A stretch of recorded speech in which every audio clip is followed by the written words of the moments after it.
नमस्कार, Shriram time news मध्ये मी कैलास सोनवणे आपले हार्दिक स्वागत करतो। सुरुवातीला पाहूया 24 तासातील ताज्या घडामोडी। बँक हत्या प्रकरणांची शासनाने त्वरित दखल घेऊन शासनाची फसवणूक करणाऱ्या प्रकरणांची SIT मार्फत चौकशी करण्याची मागणी। दादागिरी मारहाण आणि शिवीगाळ करणाऱ्या बोरविल टोलवरील गुंड प्रवृत्तीच्या कर्मचाऱ्यांवर कठोर कारवाईची मागणी। सिंदखेडा नगर पंचायत बरखास्त करून प्रशासकाची नियुक्ती करण्याची मागणी। आणि दमदार पाऊस नसल्याने सुप्रसिद्ध लळिंग परिसरही हिरवाईच्या प्रतीक्षेत। आता बातमीपत्र विस्ताराने। लँड जिहादचा प्रकार फक्त धुळे शहर तालुक्यापुरता मर्यादित नसून तो संपूर्ण महाराष्ट्रभर फोफावला आहे। या गंभीर प्रकरणाची शासनाने त्वरित दखल घेऊन कडक पावले उचलावीत। शासनाची फसवणूक करणाऱ्या प्रकरणांची SIT मार्फत चौकशी करावी अशी मागणी आमदार अनुप अग्रवाल यांनी विधिमंडळाच्या पावसाळी अधिवेशनात लक्षवेधी सूचनेद्वारे केली आहे। महाराष्ट्र कुळ वहिवाट व जमीन अधिनियम 1948 मधील कलम 63 व 84C चे उल्लंघन करून धुळ्यातील देवपूर, वडजई, पिंपरी आणि नरवाळ परिवारासह राज्यातील विविध भागात कृषी जमिनींचे व्यवहार झाल्याचा आरोप अग्रवाल यांनी केला आहे। विशेष म्हणजे शेतकरी नसताना बोगस शेतकरी दाखले तयार करणे, खोटे 7/12 उतारे जोडणे, इतर राज्यातील कागदपत्रांचा वापर करणे, बनावट वारस उभे करणे, सरकारी जमिनीचे व्यवहार करणे, बनावट व्यक्तींच्या माध्यमातून दस्त नोंदणी करणे, कमी किमतीत दस्त करून मुद्रांक महसूल बुडवणे तसेच अशा जमिनीवर बँक कर्ज घेण्याचे प्रकार होत असल्याचा गंभीर आरोप अनुप अग्रवाल यांनी केला। या व्यवहारांमागे संघटित रॅकेट कार्यरत असल्याची शक्यता व्यक्त करत आर्थिक व्यवहार, बँक खाती, निधीचे स्रोत व परदेशी निधीचा वापर झाला आहे का याची चौकशी करण्याची मागणी त्यांनी केली। तसेच धुळे महानगरपालिकेच्या नगर रचना योजना क्रमांक 1 मधील फायनल प्लॉट क्रमांक 57 संदर्भातील कथित गैरव्यवहाराबद्दल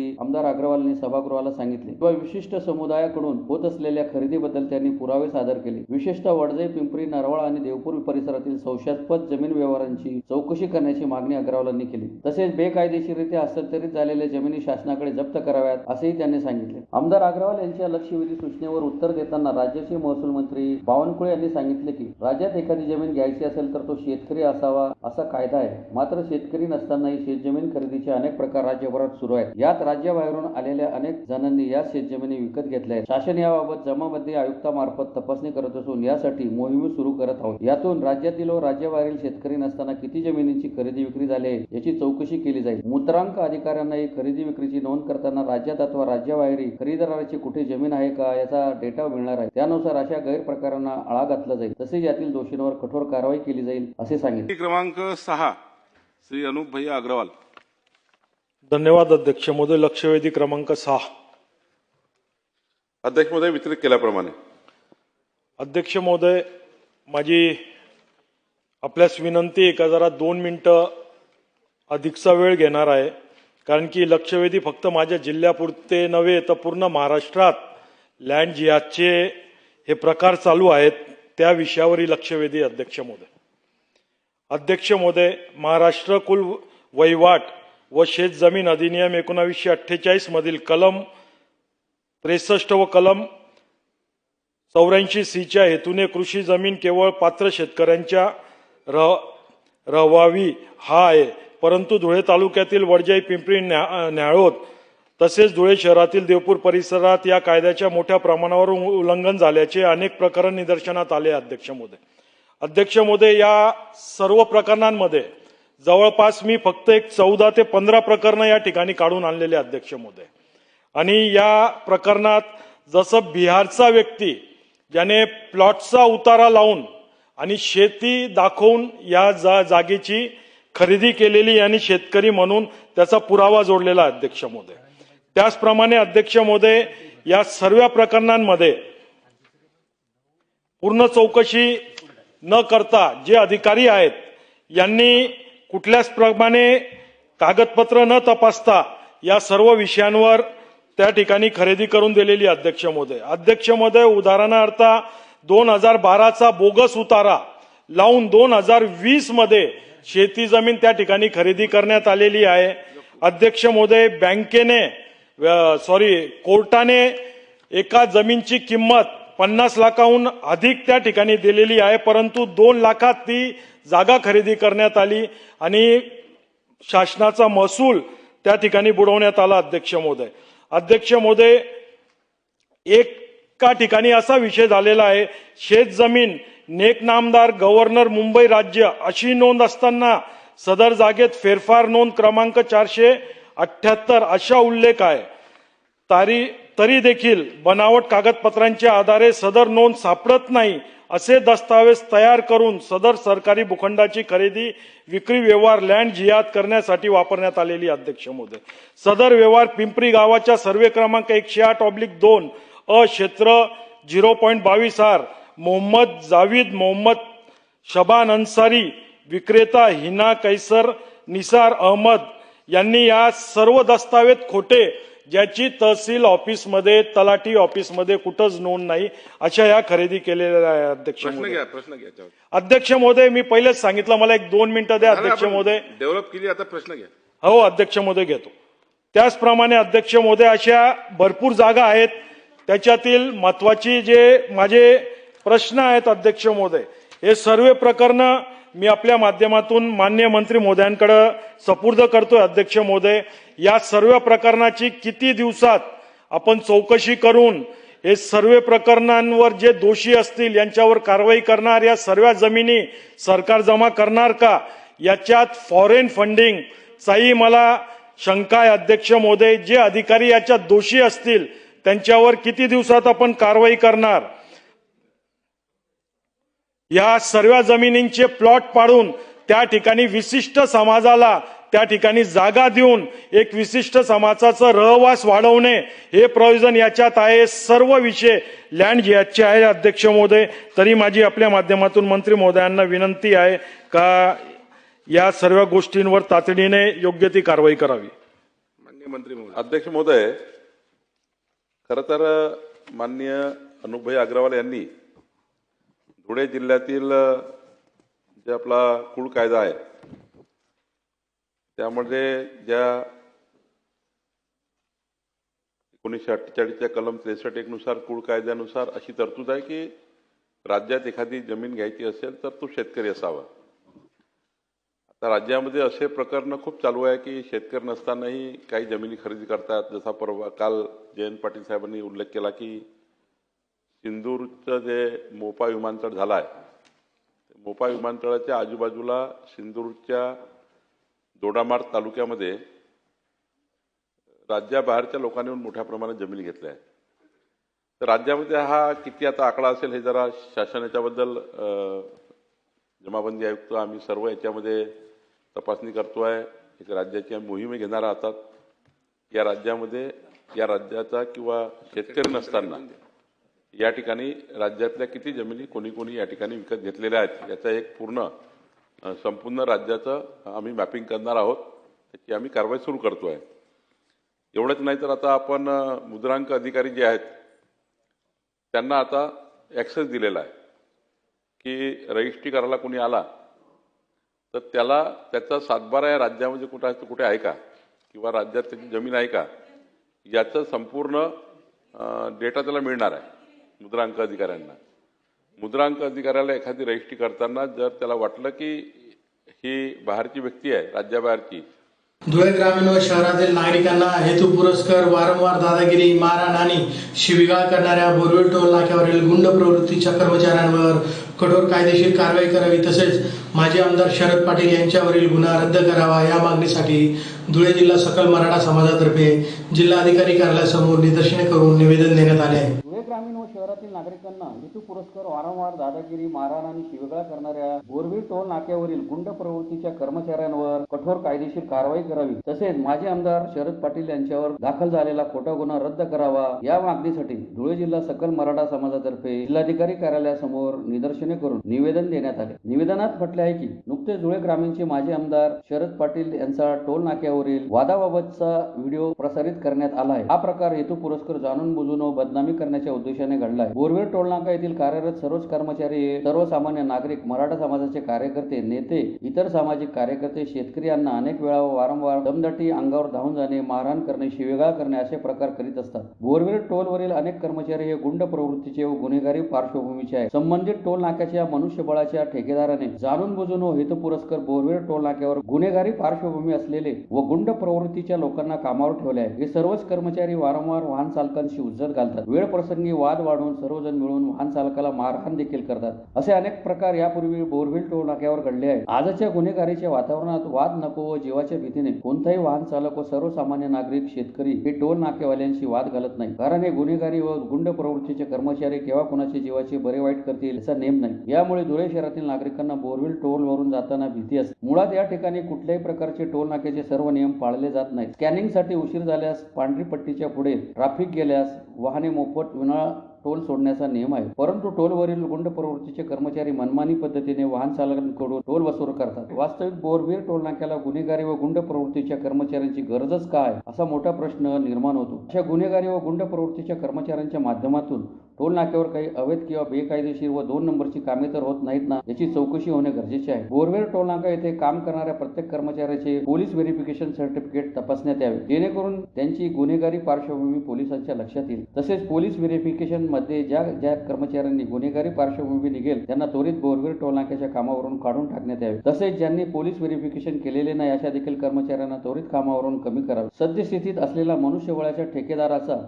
ठेका त्वरित रद्द करण्यात यावा व नवीन चांगल्या कंपनीला तो ठेका देण्यात यावा, जेणेकरून भविष्यात अशा प्रकारचे गुंड व गुन्हेगारी पार्श्वभूमी असलेले कर्मचारी टोलवर काम करणार नाही व समाजातील सुपरिचित नेते, पुढारी, सर्वसामान्य नागरिक, सामाजिक कार्यकर्ते, शेतकरी, राजकीय नेते, कार्यकर्ते, वाहन चालक यांच्याशी बोरवेल टोल नाक्यावरील कर्मचारी वाद घालणार नाही. माजी आमदार प्राध्यापक शरद पाटील यांच्यावर दाखल गुन्हा हा खोटा असून तो त्वरित मागे घ्यावा आणि गुन्हा दाखल करणाऱ्या अधिकाऱ्यांची चौकशी करून योग्य कारवाई करण्यात यावी. टोलवरील लेबर ठेकेदार व कंपनीची चौकशी करून कर्मचाऱ्यांना किमान वेतन, पीएफ तसेच कामगार कायद्याने कोणत्या नियमानुसार नियुक्ती करण्यात आली याचीही चौकशी करण्यात यावी. संबंधित कर्मचारी व संबंधित टोल नाका मॅनेजर यांच्यावर गुन्हा दाखल करण्यात यावा अशी मागणी निवेदनात करण्यात आली आहे. यावेळी सुधाकर बेंद्रे, भानुदास बगदे, विनोद जगताप, राजेंद्र काळे, देवेंद्र पाटील, भैया शिंदे, संदीप पाटोळे, निंबा मराठे, अतुल सोनवणे, प्रदीप जाधव, किशोर वाघ, राजेंद्र मराठे, मनोज ढवळे, आबा कदम, भानुदास चौधरी, राजेंद्र इंगळे, कैलास वाघारे, वीरेंद्र मोरे, सुरेश पवार, वामन मोहिते, सुधीर मोरे, गोविंद वाघ, किशोर वाघ, प्रफुल्ल माने, दिलीप पाटील, उल्हास पाटील, राजेंद्र कोतेकर, कृष्णा पाटील, बाळासाहेब ठोंबरे, प्रशांत पाटील, दिलीप सूर्यवंशी, शरद पाटील,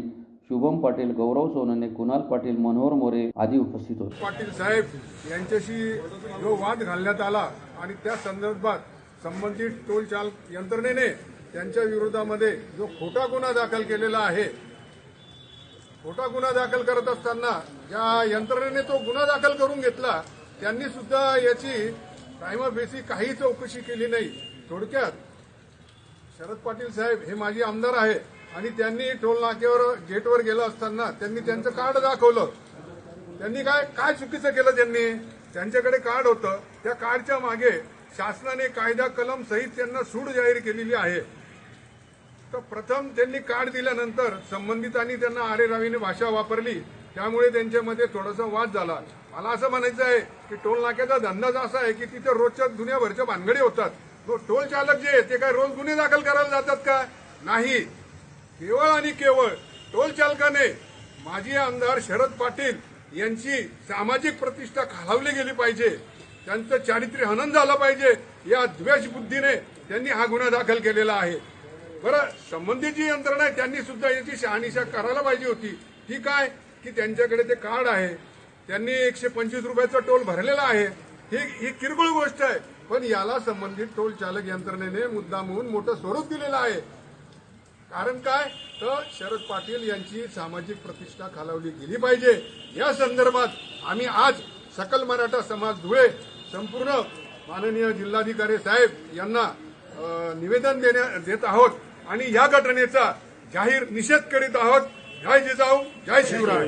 शिंदखेडा नगरपंचायतीतील सत्ताधारी राष्ट्रवादी काँग्रेस व भाजप यांच्यातील सततच्या वादामुळे विकास कामे ठप्प झाली असल्यामुळे नगरपंचायत बरखास्त करून प्रशासकाची नियुक्ती करावी या मागणीसाठी शिंदखेडा तालुका राष्ट्रीय काँग्रेस पार्टीतर्फे जिल्हाधिकारी कार्यालयासमोर निदर्शने करून निवेदन देण्यात आले. शिंदखेडा नगरपंचायतीतील सत्ताधारी राष्ट्रवादी काँग्रेस व भाजप यांच्यातील सततच्या वादामुळे विकास कामे ठप्प झाली असल्यामुळे नगरपंचायत बरखास्त करून प्रशासकाची नियुक्ती करावी या मागणीसाठी भारतीय राष्ट्रीय काँग्रेस पार्टीतर्फे जिल्हाधिकारी कार्यालयासमोर निदर्शने करून निवेदन देण्यात आले आहे. निवेदनात म्हटले आहे की शिंदखेडा नगरपंचायतीची निवडणूक होऊन सुमारे 7 महिने झाले आहेत. या निवडणुकीत मतदारांनी नगराध्यक्षपदी राष्ट्रवादी काँग्रेसच्या कलावती माळी यांची निवड केली, तर भाजपचे 17 पैकी 11 नगरसेवक निवडून आले. मात्र गेल्या 7 महिन्यांपासून सत्ताधारी राष्ट्रवादी काँग्रेस व भाजप यांच्यात सातत्याने आरोप प्रत्यारोप, वाद आणि राजकीय संघर्ष सुरू असून त्याचा थेट फटका शिंदखेडा शहराच्या विकासाला बसत आहे. अलीकडे हा वाद अधिक टोकाला गेला आहे. भाजपच्या 11 नगरसेवकांनी नगराध्यक्ष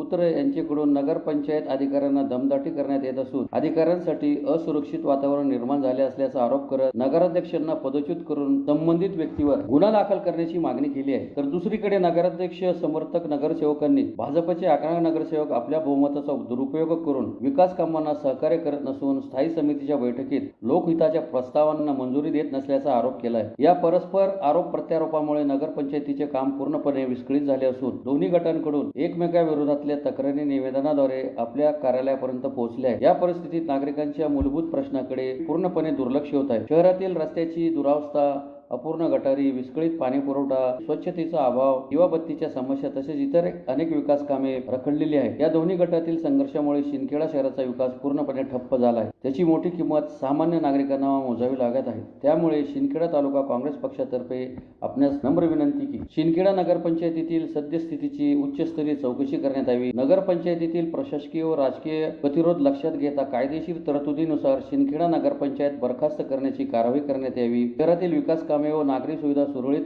सुरू राहण्यासाठी तात्काळ नगरपंचायत बरखास्त करून प्रशासकाची नियुक्ती करण्यात यावी. जनहिताचा विचार करून या निवेदनाची तातडीने दखल घेण्याची मागणी करण्यात आली आहे. यावेळी सुनील चौधरी, दीपक ऐरे, परीक्षित देशमुख, गजेंद्र भांबरे आदी उपस्थित होते. पुणे जिल्हाधिकारी येथे काँग्रेस पक्षाच्या वतीने आम्ही निवेदन दिलेलं आहे.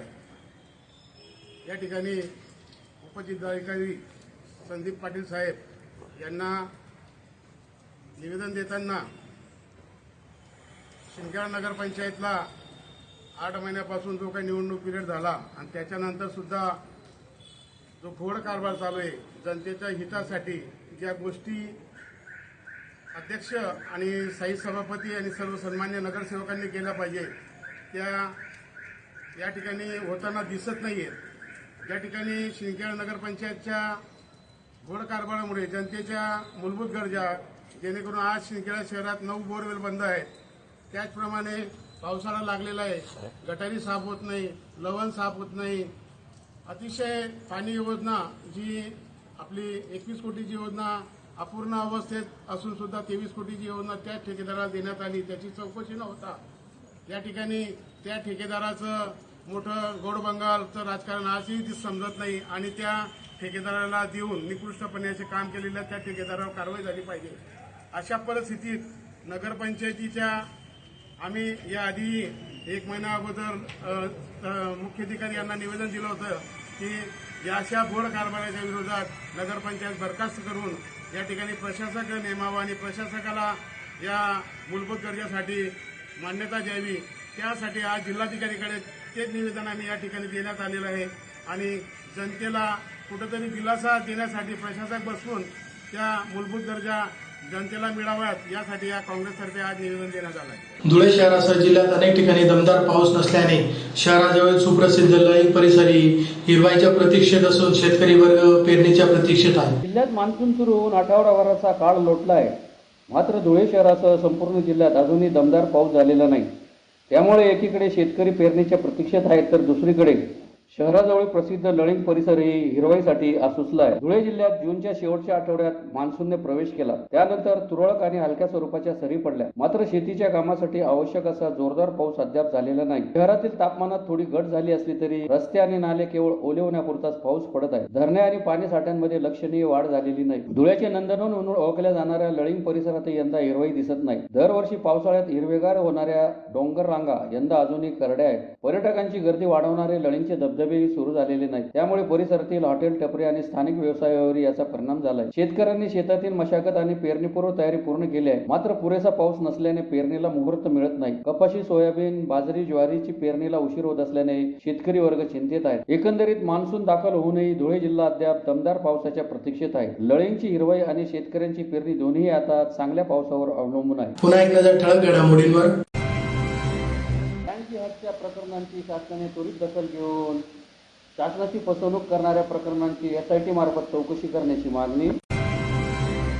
दादागिरी, मारहाण आणि शिवीगाळ करणाऱ्या बोरविल टोलवरील गुंड प्रवृत्तीच्या कर्मचाऱ्यांवर कठोर कारवाईची मागणी. शिंदखेडा नगरपंचायत बरखास्त करून प्रशासकाची नियुक्ती करण्याची मागणी. आणि दमदार पाऊस नसल्याने सुप्रसिद्ध लळिंग परिसरही हिरवाईच्या प्रतीक्षेत. याचबरोबर श्रीराम टाइम न्यूजच्या बातमीपत्र संपले. दिवसभरातील ताज्या घडामोडींसाठी पाहत राहा श्रीराम टाइम न्यूज. भेटूया पुढील प्रसारणात. तोपर्यंत नमस्कार.